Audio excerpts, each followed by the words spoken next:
Hi, I'm Anuj Vohra, a partner in Kroll's government contracts practice. Here today with me is Olivia Lynch, a counsel in our government contracts practice, and we are talking about enhanced debriefings in the federal procurement process. So Olivia, if a contractor gets an opportunity for an enhanced debriefing, how do they make the most of it? I have a couple pointers I can go through. First, always start with tone. The debriefing process is not supposed to be combative or litigious. It's not supposed to be considered part of the protest process. And so in the way you draft your questions, you want to be careful not to seem accusatory to the agency that they've done something wrong. Second is the volume.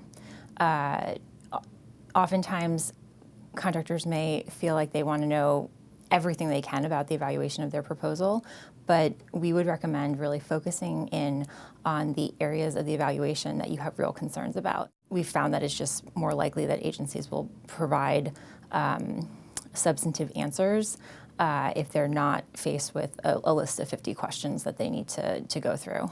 And lastly, we advise clients not to include questions asking for information that you know you're not going to get or that you have no right to under the FAR. So one example is the individuals who completed your past performance evaluations and gave information to the agency about past performance.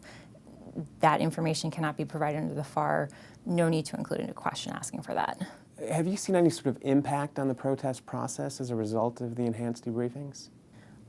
Ideally, the ability for contractors to receive more information should allow them to make a better informed decision about whether or not to protest and potentially preclude protests altogether, because sometimes contractors will file a protest just to get at more information about how their proposal is evaluated.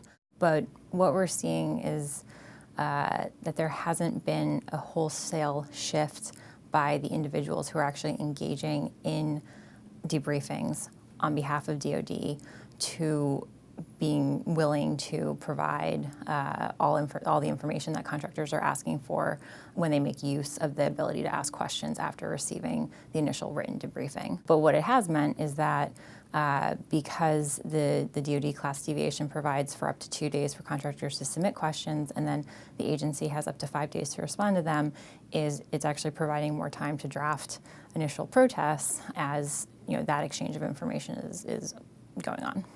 Which is always helpful. Yes. Well, thank you very much, Olivia. This was very helpful as well.